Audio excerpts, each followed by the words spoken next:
Hello everybody. My name is Melissa from stampwithmelissa.com, and today I am going to share with you how to make this adorable card using the Words of Cheer bundle. And that is in our current mini catalog with Stampin' Up, but look at how beautiful this is. And the main technique I'm going to focus on today is the Emboss Resist technique with watercoloring, which is not something I think I've talked about before, so I'm really excited. Let's go ahead and get started. Alright, so I've got all my pieces here, and all of the measurements can be found on my blog. The link to that is in the description box below. But we are starting with Poppy Parade, and that is going to be our card base. It's also going to be a layer, and you can see here that I've embossed this already with the Macrame 3D embossing folder. I love the texture it gives there. Then I've got a piece of basic white. This is for the inside. I've got a small little label that I've already put Christmas on, because you can see here that we're going to write Happy Christmas there. And then I've also gone ahead and cut out these two happies here, and these are in the bundle, and I love them. I think they're so cool, and you have the detailed one here, and then the more outline with the fun twigs off of it, which is so fun. But another plug for this is that you don't have to use this one. You could do this, and then you could put a birthday on there and really use that set. All right, and then I've got this piece here, which is just a piece, I believe it's 3.5 inches by 3.5 inches of watercolor paper, and this is where we're gonna make our beautiful focal image. So let me put all this stuff on here and move it out of the way, and we're gonna get started with the watercoloring. All right, so I've got my square here, and we're gonna use the big piece from that Words of Cheer stamp set. And so here is what you'll need to do this. First, you're gonna want to grab an embossing buddy. Unfortunately, Stampin' Up doesn't sell these anymore, but you can make your own, or you can buy them off of like Amazon or maybe at like a big craft store. And then we're gonna take our Versamark ink pad, and we're gonna ink up this image, and then we're gonna stamp it down. Now what Versamark does is it's just sticky, so it's gonna allow the embossing powder to stick to it. And it doesn't matter where on the square it goes, because we're going to die cut this once we're all done. We just want to make sure we have a good impression here, so I'm going to press down. Now I know on the video you probably can't see where that image is. I can hardly see it because the watercolor paper is textured, so it's a bit hard to see, but I promise it's there. So I'm going to pull in my embossing powder here. And this is white embossing powder. You could do this with other colors or clear as well. And then I've just got a little spoon here, and we're going to put the embossing powder right on that image, and you can kind of see it falling off. And that's how we know that that image was actually inked there. All right, so I'm going to heat emboss this, and I will be right back. All right, so this is all heat embossed, and it took me a little bit longer because this paper is thicker, and I'm not sure if you can even tell that it's heat embossed, but I promise you it is. So now we're going to do some of our watercoloring. So I'm going to bring in the Poppy Parade ink, and actually I'm going to grab a scrap piece of paper. I shouldn't go off the edge here, but just in case I do, here. Oh, that side's maybe a little cleaner. All right, so what you can do is you can take your thumbs and push the color down and then flip your lid open, and you'll have some color there. All right, and then I'm going to take my water painter, and I've already put a little bit of water in this, but it dried up a little, so I added some more water in there, and I'm just going to mix it around, and I'm going to paint the poinsettias. And so you'll notice here that as I'm coloring them or watercoloring them, the watercolor is resisting where the embossing happened, which is pretty awesome. And that's why this is such a fun technique. And I know I've showed it before with like blending and stuff, but it's really fun to do with watercoloring too. So I'm going to go ahead and do this, and as soon as I'm done with these poinsettias, I'm going to go ahead and use my Pear Pizzazz ink to do all of the leaves, but I'm going to speed this up.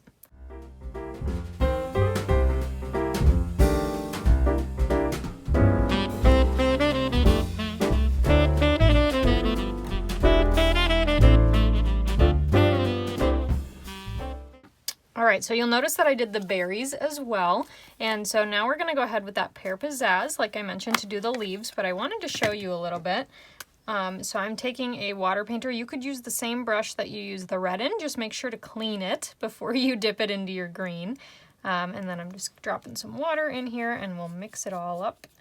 And what I'm going to do for the leaves is, because a lot of them are just kind of singular line, I'm just going to drag color in like this. Now I am going to use the outline die to die cut this out.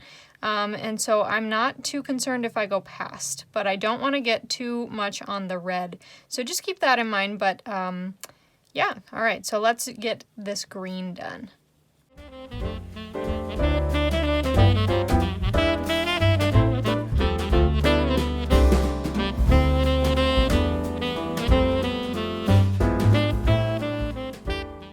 All right, now look at how cool that looks. So you could also take like a tissue once it's dry and rub off some of the excess if it went on that embossing powder, and it'll help it to pop. But I think this looks so cool. So I'm gonna give it a second to dry and then we'll die cut it. But while we're waiting for it, let's go ahead and get the inside of our card all set. So I've got my piece of basic white here. We're gonna open up our Pear Pizzazz ink pad again. And then I've got this sentiment here that says, wishing you a joyful Christmas. And we're gonna just keep the inside pretty simple and just do that one sentiment there. So we'll close that up and scoot that to the side. And then let's go ahead and put our sentiment on the inside of our card. And then we will die cut that other piece. All right, so this is gonna go right here.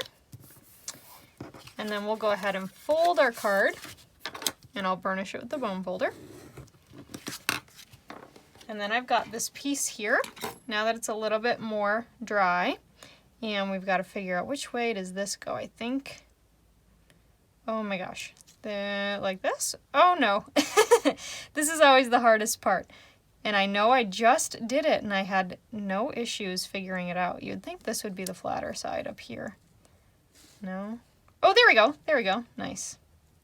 All right, so I'm going to get it lined up, and then I'm going to use some Post-it note tape to tack it into place because this is an outline image. I want it to cut well. And so we're going to just tack it into place, and I'll cut this and be right back. All right, so now it's all cut out. We'll go ahead and pop it out here. And you can see there was some excess there. That's what I was saying we wouldn't worry too much about. We'll peel off our Post-it note tape carefully. And look at how beautiful that turned out. Okay, so what we're gonna do is take this macrame piece and I'm gonna flip it over and add some adhesive to the back. And then we're gonna cut some of the white organdy ribbon. I just liked the look of this. This ribbon is super fun because it kind of blends in with whatever color is in your background. So that's why I love it so much, but we're just gonna tack it down just to run a strip across. And then we'll go ahead and apply lots of seal to this piece here because it's embossed, so we want to be pretty generous. And then we will get this onto the card front, just like so. And then what we'll do next is we're gonna go ahead and put some dimensionals on the back of our focal piece and stick that onto the card.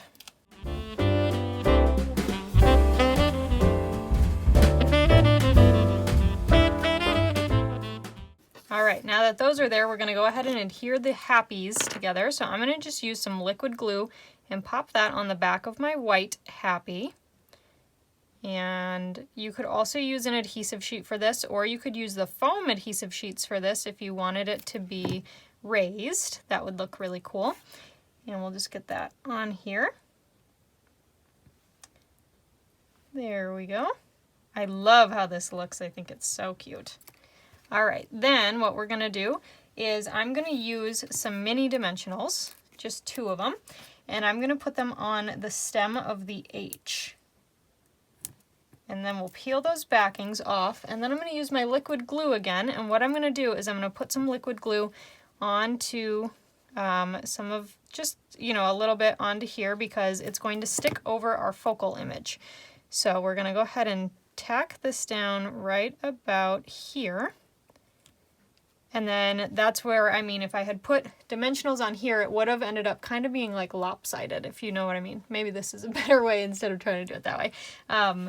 But that's what we're, you know, you don't want it to be lopsided and funky. So that's why I put the dimensionals on just the 2. And then I will just put some adhesive onto this cute little Christmas that I stamped in Poppy Parade, and we'll stick it down there. Just like so, and we're almost done. Now all we have to do is add some embellishments, and I have got some of the opal rounds here, And I want these to kind of go in a line. So I'm going to put one here, a big one there. Then we'll do a little one right behind it, and then we'll take another little one, and I'm going to go like line all the way across right there. So it looks like it's in a straight line. All right, look at that. There are our completed cards. I hope that you learned something fun and new in this technique. I will add to, you can see that this one is a little bit lighter than this one. That's because for this one, I went over it several times. So you can see if you go over it again and again, you'll get that darker image. So just play around with it, see what you like. Yeah. All right, well, thank you so much for watching. Please give this video a big thumbs up if you liked it. That really helps me out on YouTube. And I will catch you guys next time. Bye for now.